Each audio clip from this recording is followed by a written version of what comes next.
Hey everybody, Joy here. Oh yes. I have to talk to you. God, do you guys have a minute? Could you go get a cuppa? And you guys can eat. You know, I can't eat. I'm not allowed to eat on the camera because there's some lady that it upsets. But you can go get something. I want to talk about something. This is for my quilting friends. I want to talk to my quilting friends today. Now, this one has whipped cream in it, you guys. Oh, I don't have that very often, but when I do, oh my gosh, I enjoy every single sip. Oh, so good.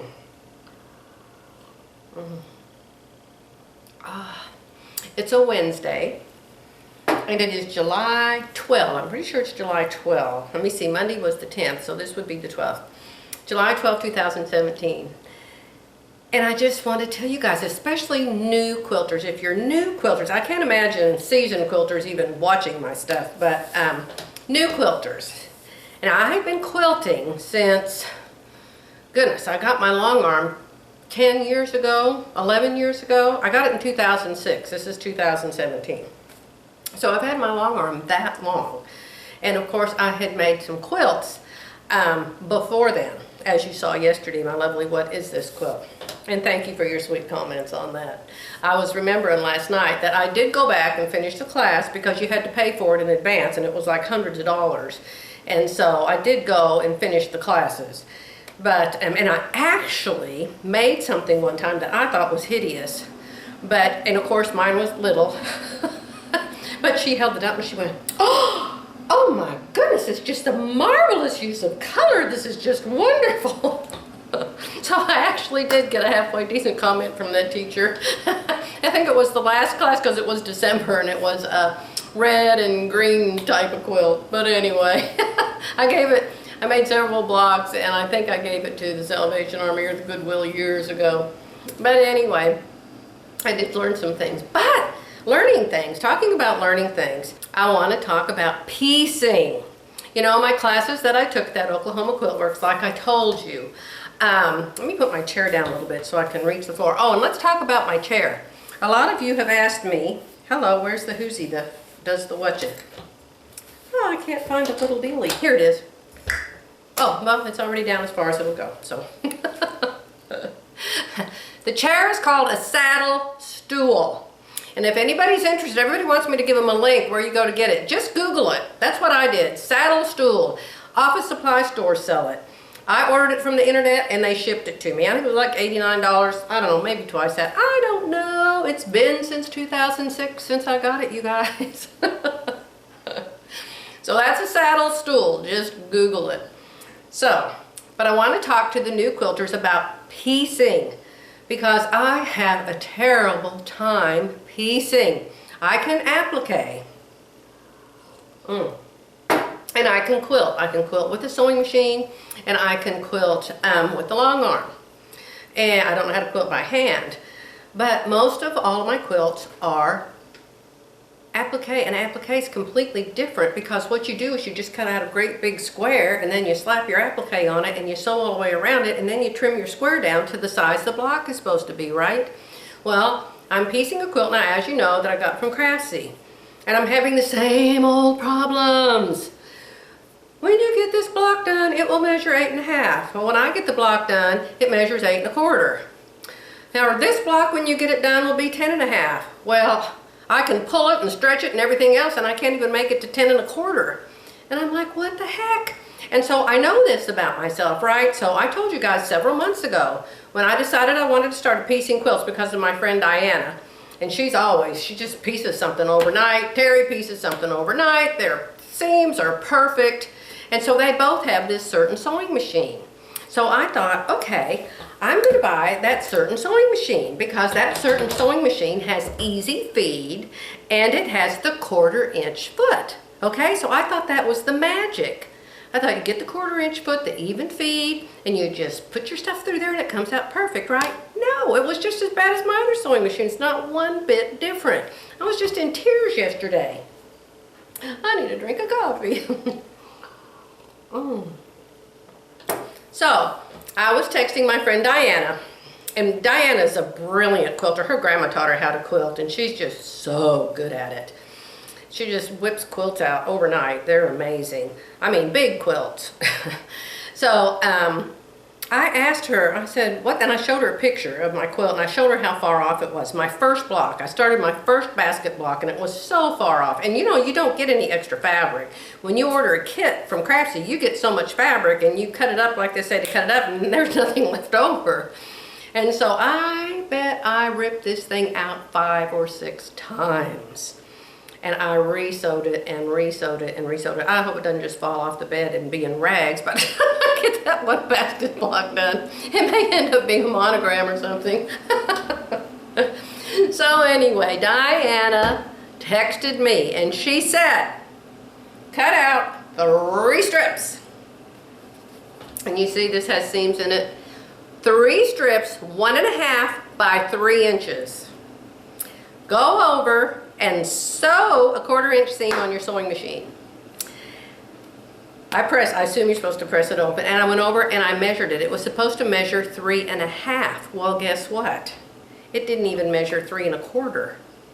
I went 3.5. Well, this isn't right. I must have read that wrong. So I went back and I checked her text, and it said no, 1.5 by 3 inches. And when you get done, you should measure 3.5 inches. So I thought, okay, so I cut it again. And I went and I sewed it. And again, it came out too little. I thought, what the heck? And so Diana had said, just move your needle if you have to. And I thought, oh, I don't have to do that. I've got the 1/4 inch foot. She said, you still may have to move your needle over. So I took off the single hole plate that I had been using, because, you know, I made Diana that calendar present and I was quilting it. You have to have the single hole plate for that. So I took that off and I put back the big zigzag plate on there. And so I moved my needle over. And I moved it over 5 places. Now this needle moves, I don't know, a whole bunch of places, so it's just tiny little things. But I moved it over 5 places. And I sewed my 4th trial together. But I want you to know this sucker measures 3.5. Perfect. Oh, and I want to ask you, advanced quilters, a question. When you measure with a ruler to cut your fabric, do you, like say you're measuring it for 1 inch, well, there's a 1 inch line on the ruler. Do you put the 1 inch line up on top of the fabric? Do you put it next to the fabric?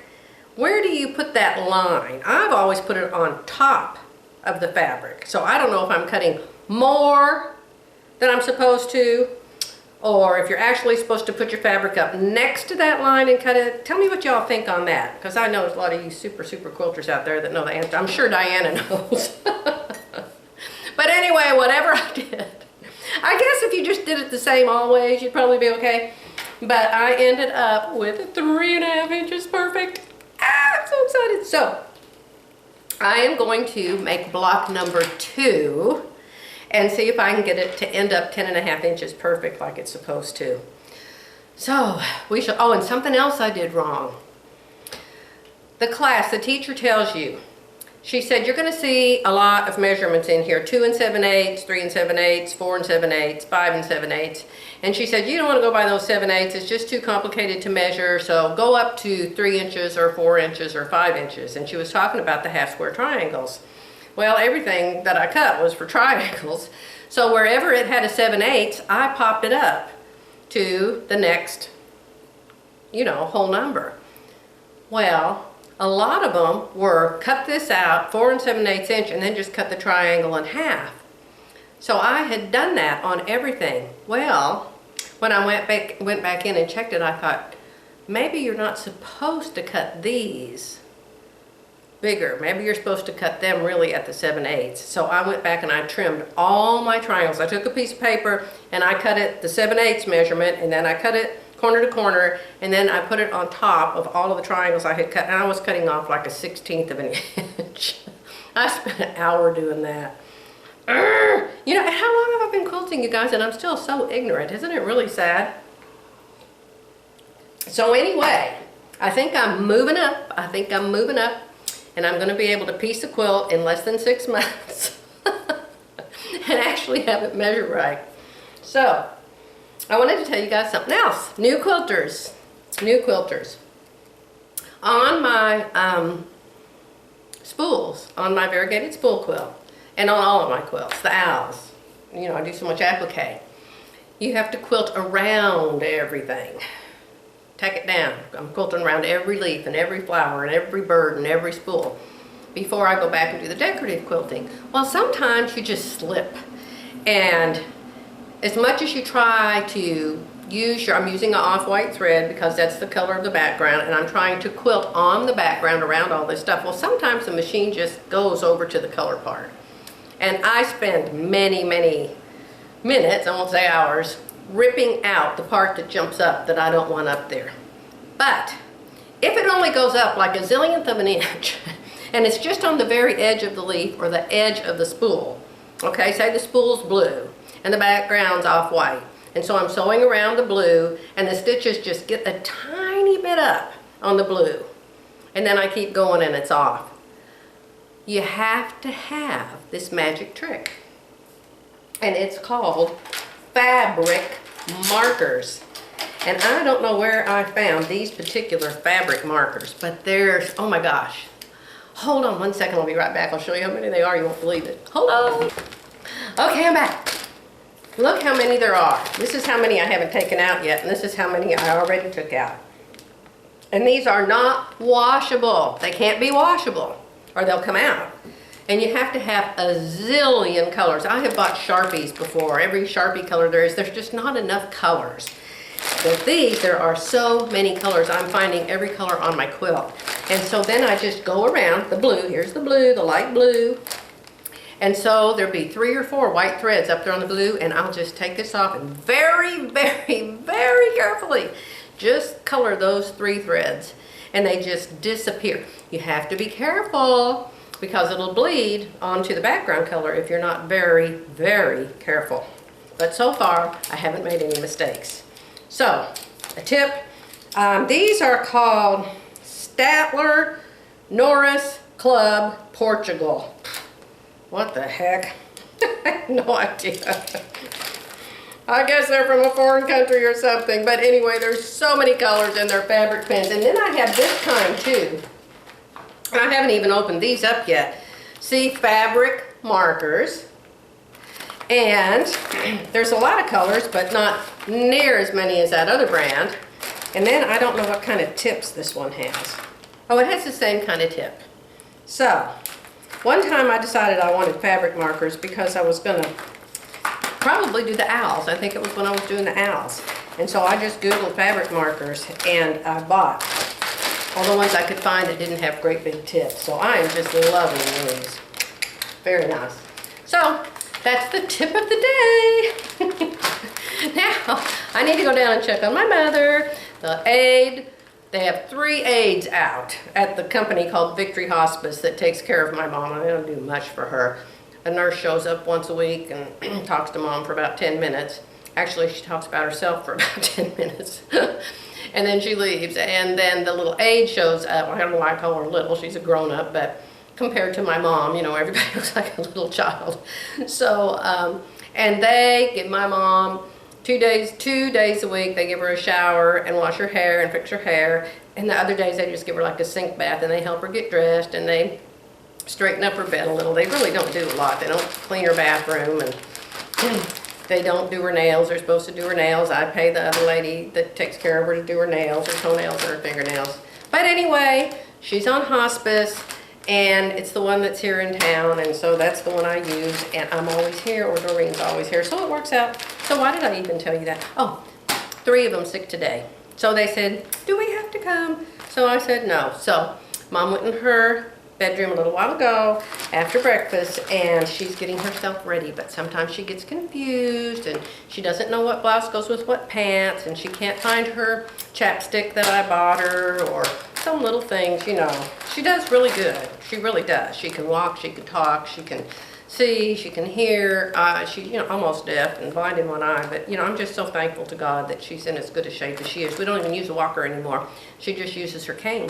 So, it's really nice, and I am so blessed and thankful to have had this chance to finally get to be with my mom and get to know her, and to have my mom say, I love you. That didn't happen a lot when I was growing up. But that's another subject for another time. And let's take one sip and say goodbye.